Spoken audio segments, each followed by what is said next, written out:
참으로 저와 여러분이 답답한 그러한 시간을 우리 모두 보내고 있습니다. 저도 오늘 이후에 다음 주면은 성도들과 함께 모여서 예배할 수 있다고 기대를 했습니다. 근데 지난 금요일 2.5단계 코로나19 방역 발표로 온 국민이 힘든 가운데 있었어요. 교회도 힘들었어요. 가장 중요한 주일 예배들 온 교우들이 예배당에 모여서 이렇게 함께 드려야 하는데, 이번 발표로 인하여서 서울은 9월 13일 주일까지 10명 이상의 모임이 금지가 되어서 예배까지 대면 예배로 드리지 못하게 되었습니다. 그러니 우리 교인들은 정말 힘들죠.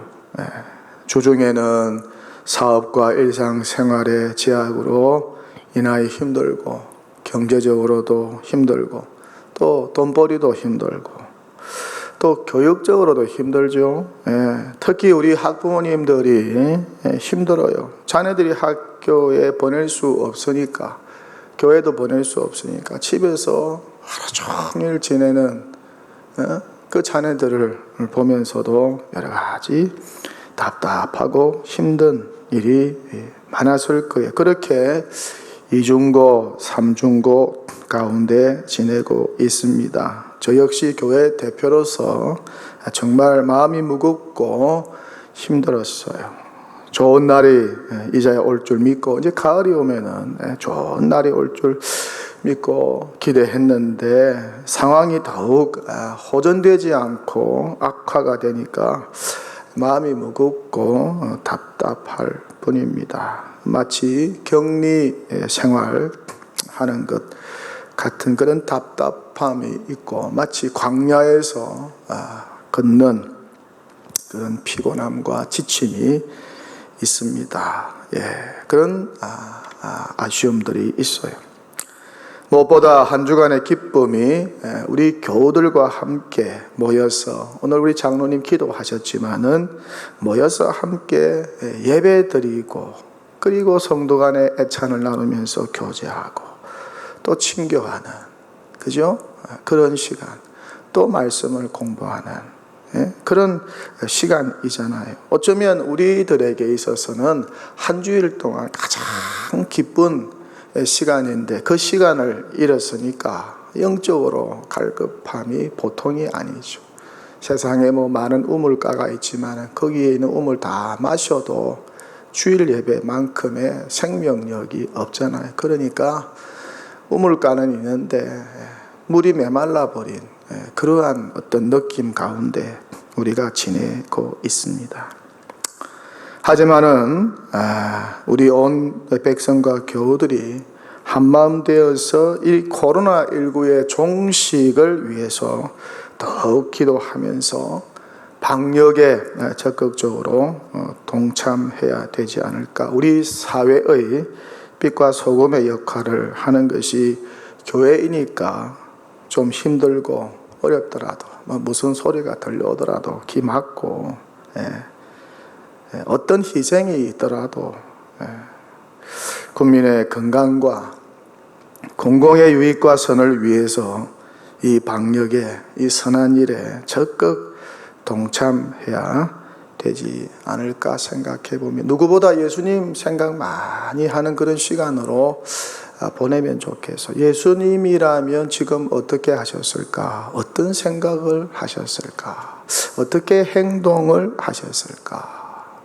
어떤 마음을 품으셨을까? 그렇게 예수님을 누구보다 많이 생각하는 그런 의미 있는 시간이 되었으면 좋겠습니다. 오늘 성경 말씀 보니까 더딤을 보고 오늘 설교 제목처럼 더딤을 보고라는 구절이 나옵니다. 본문 1절에 그렇게 기록되어 있어요. 도대체 무슨 더딤을 보았다는 것입니까? 어떤 더딤이었을까요? 우리가 잘 아는 대로 모세가 시내산에 올라갔는데 안 내려온다는 것입니다. 깜깜무소식이라는 것이죠. 여호와께 계명받으러 올라갔는데 모세가 내려올 기미가 보이지 않는다는 것입니다. 죽었는지 살았는지 모르겠다는 거예요. 이에 이스라엘 백성이 이 모세의 더딤을 보고 어떻게 했다는 것입니까? 불안하여 금송아지를 만들었다고 해요.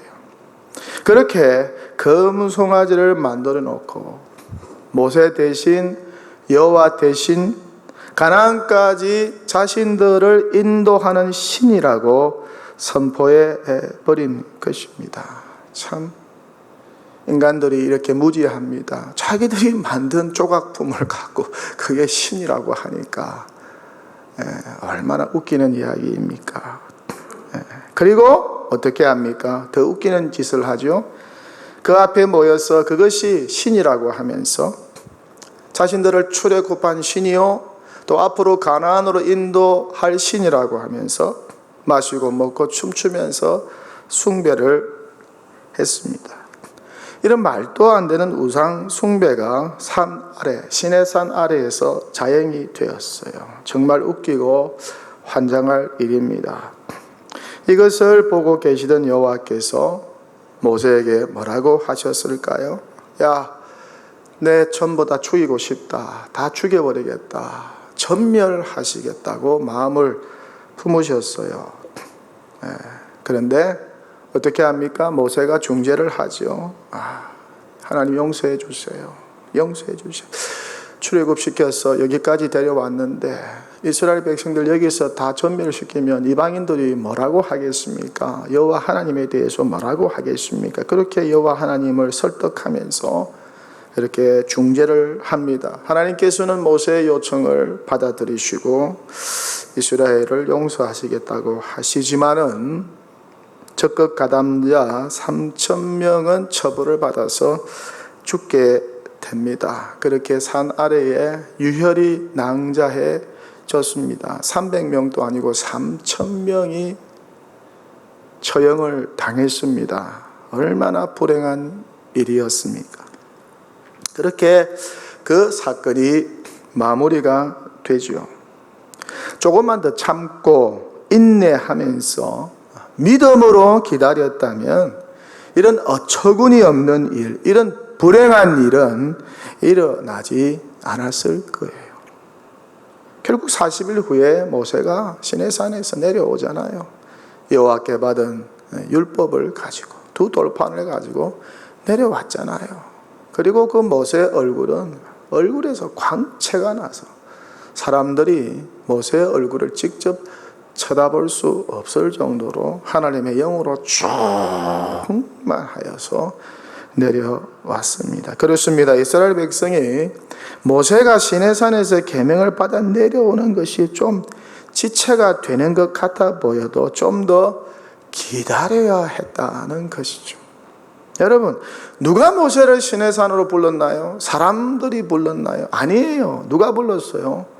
여호와 하나님께서 불렀어요. 천지를 창조하신 여호와 하나님, 이스라엘을 이스라엘 되게 하신 여호와 하나님 출애굽하여서 십장으로 강팍한 바로의 마음을 꺾으시고 출애굽하여서 홍해를 건너게 하시고 만나와 메추라기를 먹이시고 그래서 시내산까지 인도하신 그 여호와 하나님께서 모세를 불렀으니까, 그리고 계명을 주겠다고 불렀으니까 무슨 일이 나겠습니까? 그러니까 조금 늦더라도 하나님께서 불렀으니까 조금 지체가 되고 더뎌도 믿음으로 좀 참고 기다렸어야 했습니다. 늦게 내려오는 데는 다 그럴 만한 이유가 있을 것이라고 믿고 좀 더딘 것 같아 보여도 믿음으로 참고 기다려야 했다는 것입니다. 그런데 이스라엘 백성이 그렇게 하지를 못했다는 거예요. 더딤을 보고 참지 못하다가 조급해하다가 불안해하다가 떨다가 초조해하다가 그만해서는 안 될 짓을 했다는 거예요. 하나님이 가장 싫어한 범죄를 지었다는 것입니다. 그것이 무엇이었습니까? 우상숭배였잖아요. 하나님이 가장 싫어하는 거 우상숭배. 그 일을 했다는 것입니다. 여러분이 잘 아는 성경의 이야기입니다. 한 번은 회당장 야이로가 예수님을 찾아와서 발 아래에 엎드려서 간청을 하죠. 왜 간청을 하죠? 죽어가는 자기 딸 좀 살려달라. 예수님이 이렇게 자기 집에 와서 딸을 고치면 딸이 살아날 수 있다고 하면서 자기 집에 꼭 방문해달라고 간청을 하죠. 이 예수님이 그의 집으로 가십니다. 야이로의 입장에서는 한시가 급합니다. 그렇지 않겠어요? 조금이라도 더 빨리 가셔서 죽어가는 딸을 고쳐주기를 그는 원했을 것입니다. 그런데 가는 도중에 어떻게 합니까? 무리들이 예수님께 몰려왔어요. 그러다가 어떤 한 여인이 예수님의 옷가에 손을 대었습니다. 누군지 여러분 잘 아시잖아요. 12해를 혈루증으로 앓던 여인이었어요. 의사들에게 갔는데 고치기 위해서 그렇게 여기저기 다 다녔는데 고침받지 못해서 예수님 소문 듣고 와서 예수님의 옷가를 허락도 없이 만졌습니다. 그러자 예수님이 어떻게 하시나요? 내게 손댄 자가 누구냐? 그렇게 말씀을 하셔요. 당신 몸에서 능력이 나갔다는 것이죠. 이 한 여자가 떨며 나와 예수께 엎드렸습니다. 그리고 그 손댄 이유와 자신이 나은 것을 모든 사람 앞에서 간증을 하면서 실토를 하잖아요. 그러자 예수님이 어떻게 하세요? 그녀의 믿음을 칭찬하세요. 이 말씀을 하실 때 야이로의 종이 와서 딸이 방금 죽었다고 이야기를 하지요. 더 이상 예수님 오실 필요가 없어요. 이 말을 듣자 예수님 뭐라고 하십니까? 두려워 말고 믿기만 하라. 그렇게 말씀을 하시고 딸이 구원을 얻을 것이라고 하시고 죽은 딸이 살아날 것이라고 합니다. 아무나 이런 말 할 수 없잖아요. 그리고 이 소녀의 집으로 가서 죽은 딸의 손을 잡고 불러 말씀하시기를 달리다고 소녀야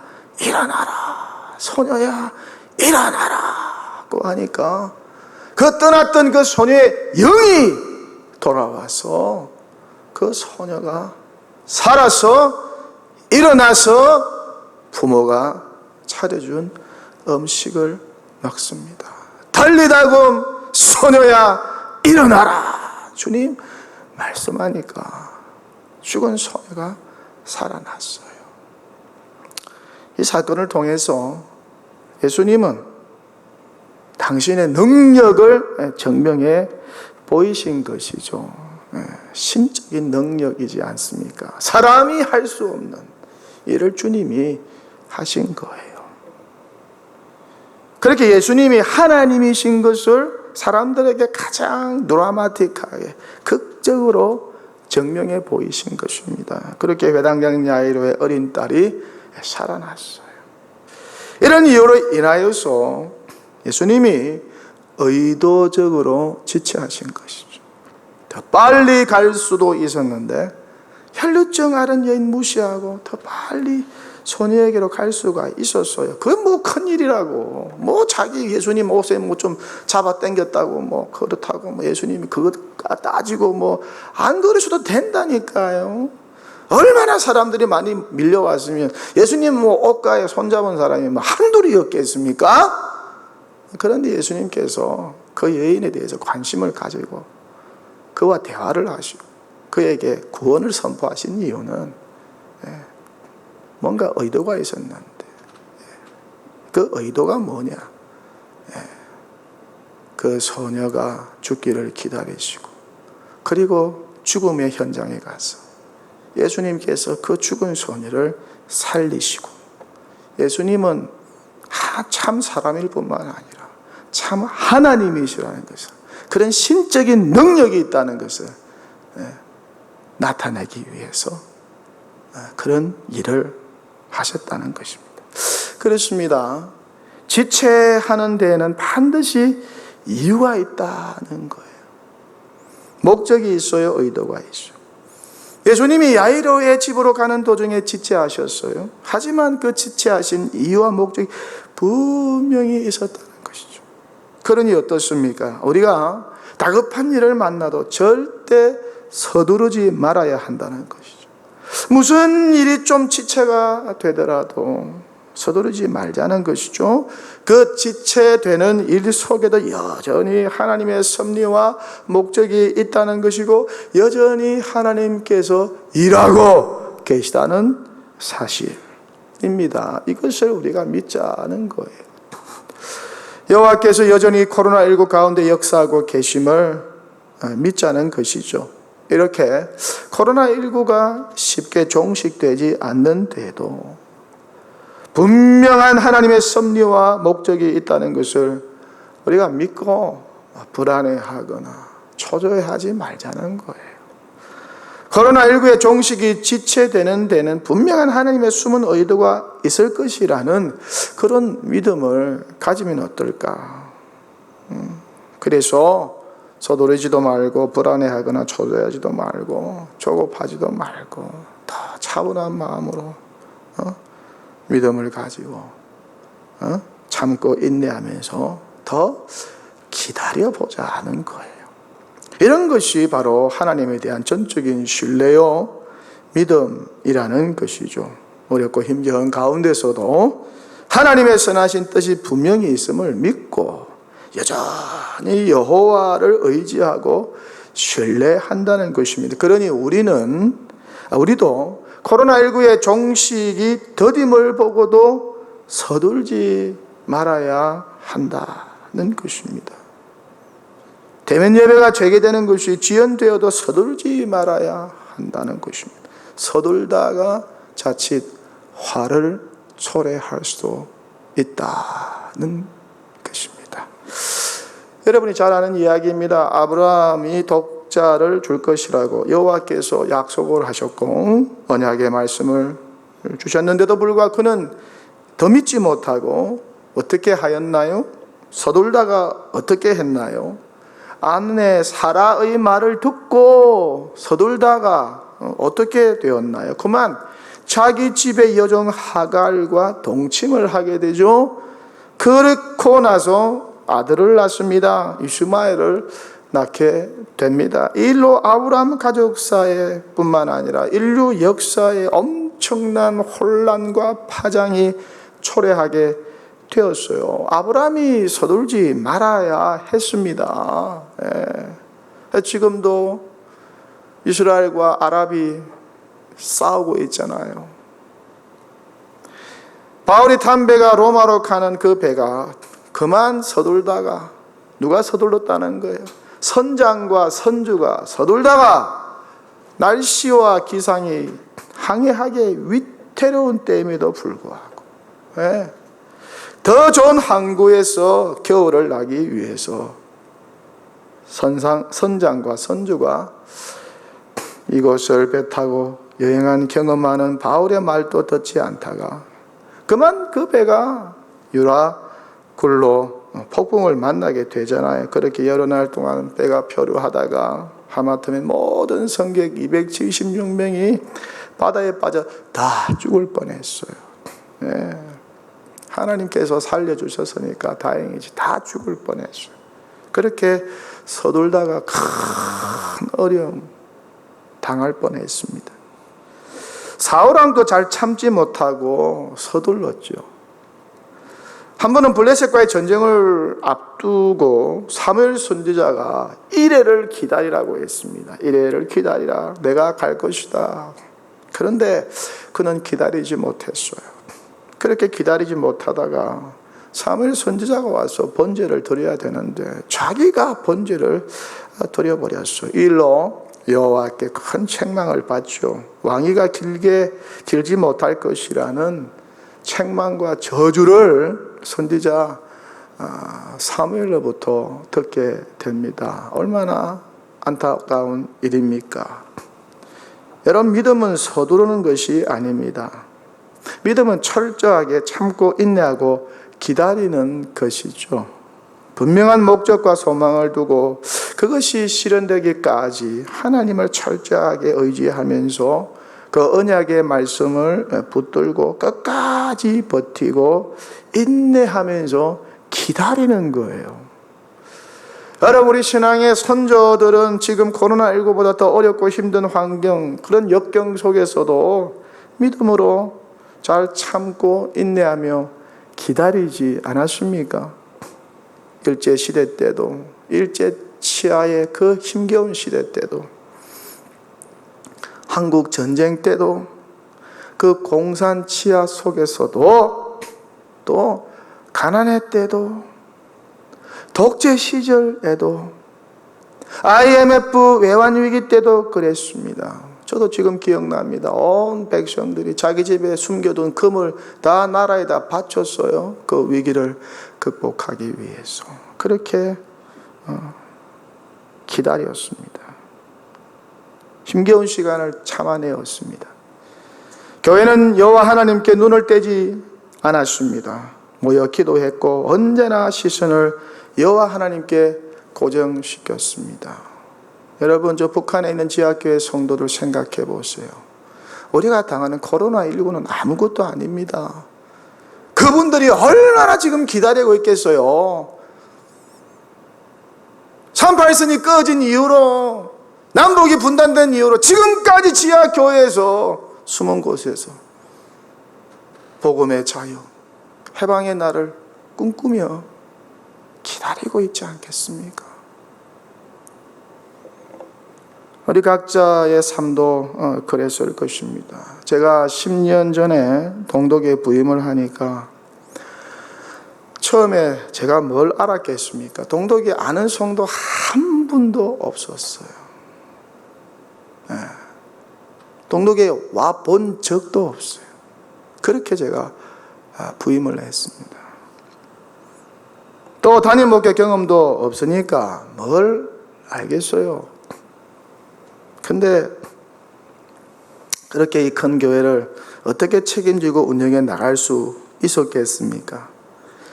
그런데 부임하자마자 여러분들이 많은 것을 바꿔달라고 요구가 많았습니다. 이것도 바꿔주시고, 목사님 저것도 바꿔주시고, 이것도 부흥시켜 주시고, 저것도 부흥시켜 주시고, 빨리 개혁시켜 주시고, 저것도 개혁하시고, 이것도 개혁해 주시고, 정말 머리가 터지는 줄 알았어요. 그리고 어느 힘 있는 장로님은 이것저것 팔고 목사님 정리해서 큰 교회 한번 지어봅시다. 큰 교회 건물 멋지게 한번 지어봅시다 고 해요. 게다가 천마산 기도원까지 있습니다. 이것까지 목사님 부흥시켜 주셔요.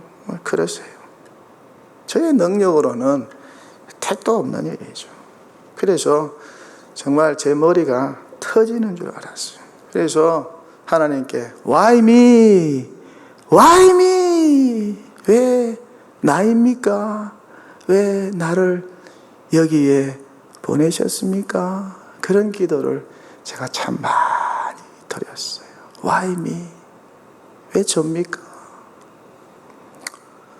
그렇게 많은 목회자들이 있는데, 저보다 유능한 목회자들도 많은데 왜 능력이 되지 않은 저를 여기로 오게 하셨습니까? 그렇게 Why me라는 기도를 제가 많이 드렸어요. 그렇게 많은 고민과 근심 중에 있을 때 어느 연로하신 경험 많은 장로님이 저에게 오셔서 가끔 이런 말씀을 해 주셨어요. 목사님, 왜요? 왜 그러세요? 제 말 잘 들어보세요. 목사님, 사람들이 와서 목사님한테 이거 해주세요, 저거 해주세요 요청을 많이 할 것입니다. 그런데 누가 뭐라고 해도 절대 서두르지 마세요. 서두르시면 안 됩니다. 목사님, 동독에는 마치 큰 항공모함과 같습니다. 작은 배는 가다가 좀 방향이 틀렸다고 해서 빨리 방향을 이렇게 바꿀 수도 있지만 한국마음은 절대 그러면 안 됩니다. 그렇게 서둘러 방향을 돌리다가는 큰일 납니다. 배가 침몰할 수도 있습니다. 그러니 큰 배일수록 천천히 사람이 알게 모르게 천천히 방향을 돌려야 합니다. 꼭 명심하세요. 이런 조언을 주셨어요. 그래서 제가 그 조언을 마음에 깊이 새기면서 지금껏 목회하고 있어요. 여러분, 저라고 왜 조급한 마음이 없었을까요? 왜 저라고 서두르는 마음이 없었을까요? 빨리 부흥 한번 시켜보고, 교회도 한번 크게 만들어보고, 이것도 바꿔보고, 저것도 바꿔보고, 예배도 바꿔보고. 제가 처음에 동덕에 와서 제일 놀란 게 아직도 손들고 사도신경을 고백하는 그 순서였어요. 그래서 제가 마음으로 웃었습니다.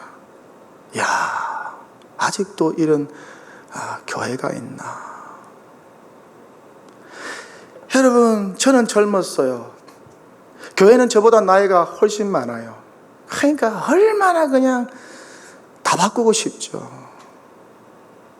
바꾸고 싶은 게 한두 가지였겠습니다. 그리고 미국에 물 먹고 왔어요. 미국 교회 다 보고 왔어요.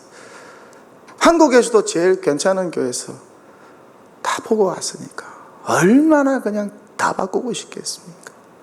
그런데 그 조바심과 그 서두름을 다 십자가 앞에 내려놓았어요. 왜요? 저에게는 영혼 한 성도가 귀하니까.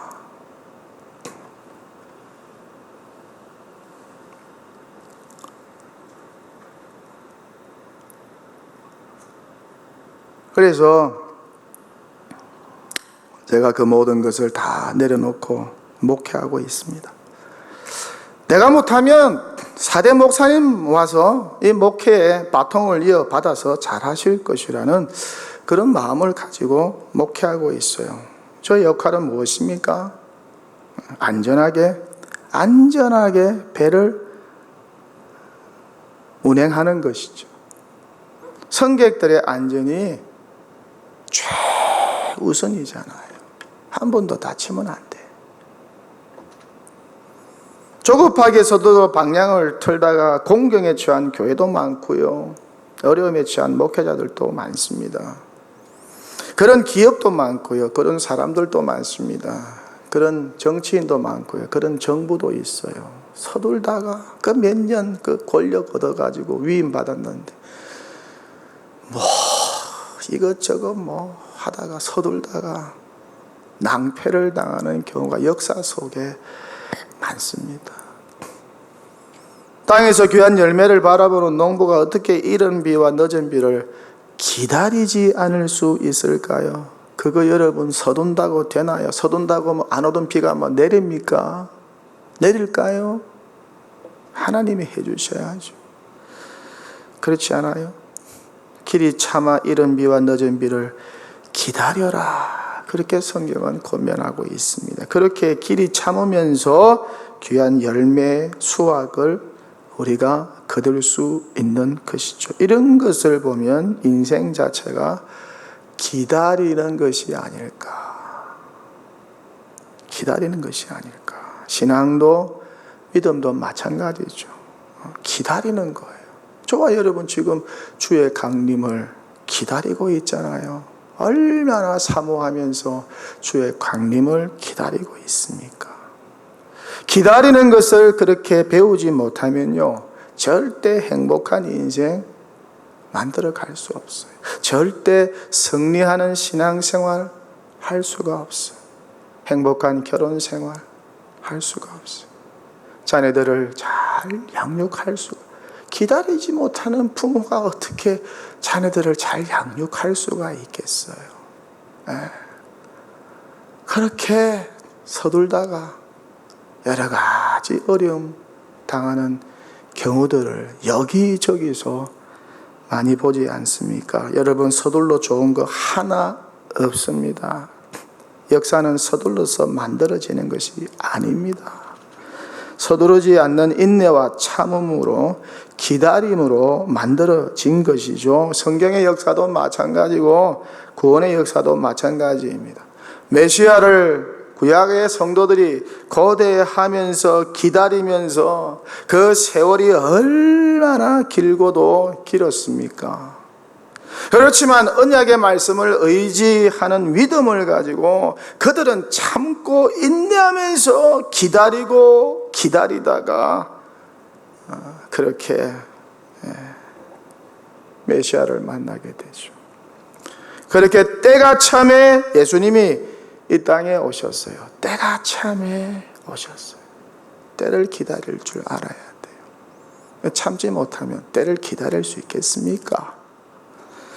때가 참에 하나님이 그 아들을 보내사 여자에게 나게 하시고 율법 아래 나게 하신 것은 율법 아래 있는 자들을 속량하시고 죄에서 구원하시고 라는 뜻이죠.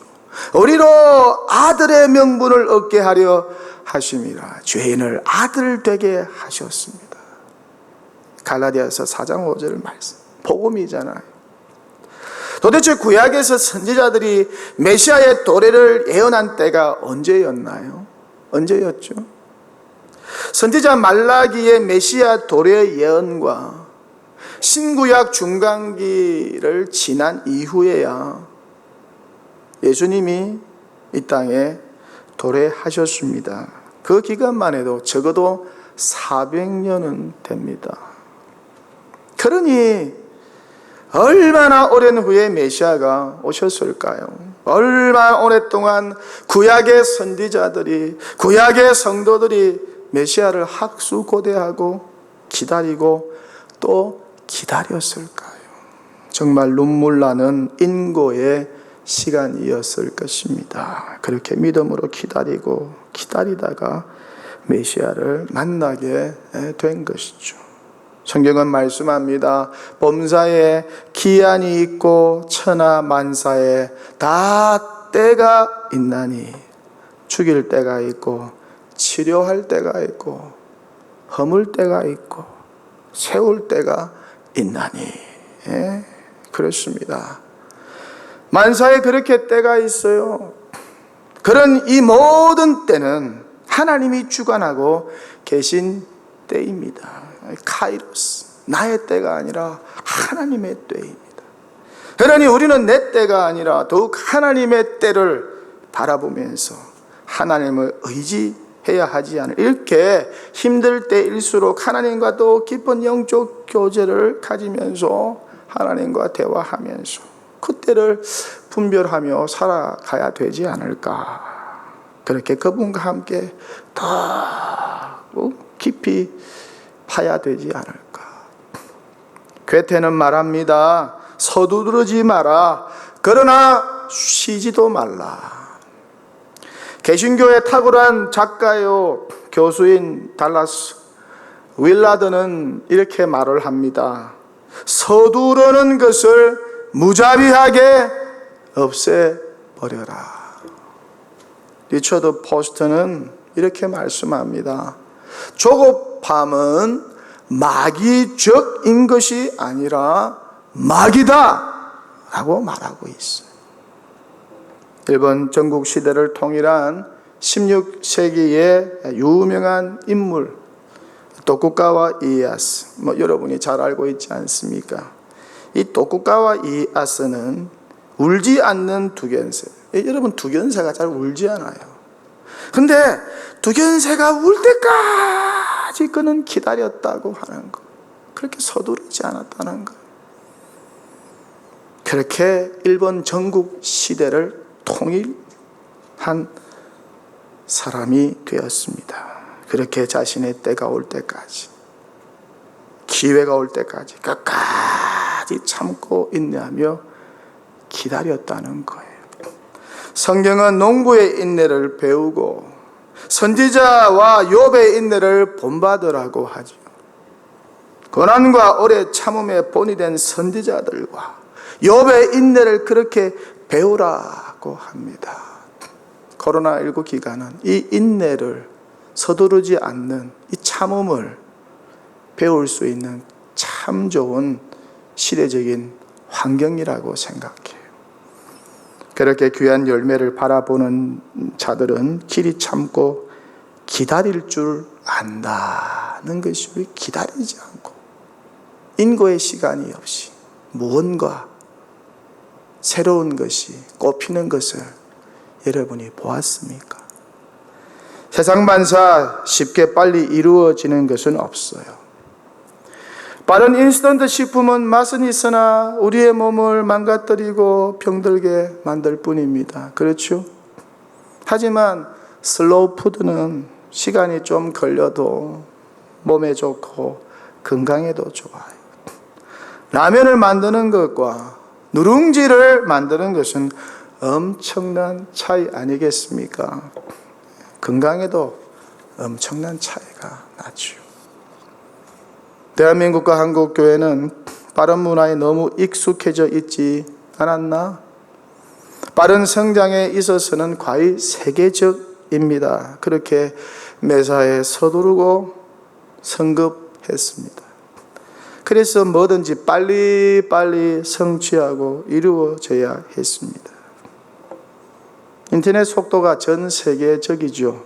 그래서 우리는 속도가 좀 느리면 잘 참지 못해요.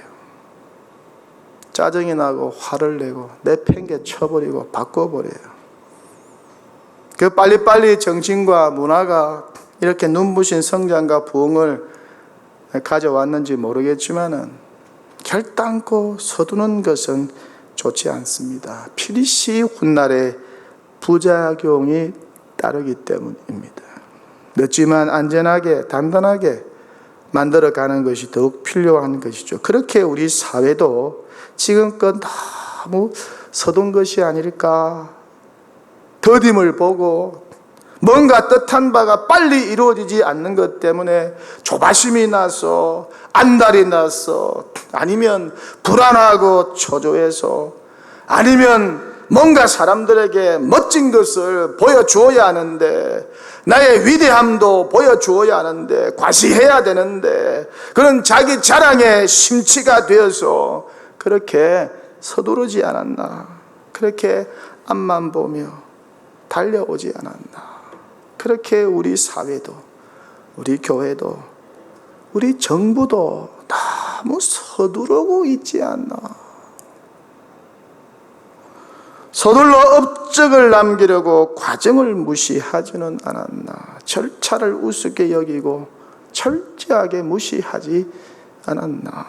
그렇게 오직 결과 위주, 오직 성취 위주, 오직 업적 위주, 오직 숫자 위주, 오직 성적 위주로 금송아지 만들고 바벨탑 쌓지 않았나. 그게 과연 신앙이 있었고 예수가 있었나? 성경의 정신이 있었나? 한번 돌아보자는 것이죠. 신앙은 결코 업적과 결과가 아닙니다. 과정입니다. 어떻게 믿느냐? How? 어떻게 믿느냐는 것이 더 중요한 것이죠. 이미 구원받은 주의 백성들과 교회의 남은 과제는 앞으로 어떻게 살아가느냐 하는 과정 아닙니까? 어떻게 예수님을 내가 닮아가느냐, 더 닮아갈 수 있느냐, 어떻게 하나님 앞에서 더 기쁜 존재로, 하나님 앞에서 더 신실한 예배자로, 하나님이 주목하시는 예배자로, 하나님이 주목하시는 교회로 어떻게 내가 살아가느냐, 그 문제 아닙니까? 그러니 저와 여러분은 여전히 공사 중이잖아요. 여전히 공사 중, 그 과정 속에 있어요. 과정을 소중히 여기 있어요. 노력과 성실과 땀과 정성이 든 밥상과 금방 후다닥 차려진 밥상은 정말 질적으로 다르고 같은 밥상일지라도 엄청난 차이가 난다는 거 아시죠? 우리 예수님도 광야에서도 밥상을 차리셨고 또한 십자가 달리기 전에도 밥상을 차리셨고 부활하신 후에도 밥상을 차리셨어요. 그렇게 우리들을 위하여 생명의 밥상을 여러 번 자주 차리셨어요. 그렇게 공생의 3년이라는 기간 동안에 십자가의 밥상을 차리기 위하여, 부활의 밥상을 차리기 위하여, 그분은 기다리면서 준비하시고 또 참고 인내하면서 준비하셨다는 것입니다. 그렇게 예수님도 구원의 완성을 위해 절대 서두르지 않으셨다는 사실을 우리 모두가 기억할 필요가 있어요. 여호와께서 출애굽한 이스라엘 백성들을 인도하실 때 직진으로 인도하지 않으셨어요. 그렇죠? 여러분 그 광야의 역사 읽어보면 그렇잖아요. 전쟁이 나면 백성들이 무서워서 도망갈까 봐, 흩어질까 봐, 애굽으로 다시 돌아갈까 봐. 그렇게 백성들의 눈높이에 맞추어서 자주 직진이 아니고 험한 길이 아니고 우회로를 선택하여서 이스라엘을 가나안으로 인도하셨다는 사실. 3일이면 도착할 수 있는 가나안의 여정을 무려 그렇게 40년 후에 도착하도록 여호와께서 인도하셨다는 사실입니다. 이것이 무엇을 뜻할까요? 하나님은 결코 서두르지 않으신다는 것이죠. 하나님은 절대 서두르는 분이 아니라는 사실입니다. 가능한 전쟁을 피하여 평화의 길로 좀 늦지만 그렇게 훈련하면서 한 인격을 다듬으시면서 그렇게 인생의 참 의미를 깨닫도록 하시면서 그렇게 당신의 백성들을 천천히 가나안으로 인도하셨다는 것입니다. 설교를 마칩니다. 어떤 더딤이 있었어요? 여러분 뜻한 바가 지연이 되어서 낙심하고 불안해하고 초조하고 답답한 어떤 삶의 문제가 있습니까? 서둘지 마세요. 기다리세요. 믿음으로 기다리세요. 하나님께서 더 좋은 거 선한 거 분명히 주실 거야. 그 믿음 가지고 기다리세요. 또 코로나19가 종식될 때까지 절대 서두르지 말고 이런 중에도 배울 것이 많다는 것이죠. 얼마나 우리가 배울 것이 많습니까? 평안할 때보다 고난할 때가 더 배울 것이 많죠. 구약의 역사도 보면은 가나안의 편안한 때, 풍요의 때보다도 고생했던 힘겨웠던 광야의 여정에서 보고 배우고 깨닫는 것이 훨씬 많지 않습니까? 생각하고 정리할 것이 참 많은 때입니다. 얼마나 좋아요. 편안할 때는 생각하지 못한 것을 깨우치고 생각할 수 있으니, 뒤돌아보고 좌우를 살필 수 있으니 얼마나 좋아요. 그렇게 절대 서두르지 말고 침착하게 믿음으로 잘 기다리다가 우리 신앙의 선조들처럼 그 기다림과 인내의 열매와 수확을 풍성하게 누리게 되시는 우리 모든 동도의 가족들 되시고 주의 백성 되시기를 주님의 이름으로 간절히 축원합니다.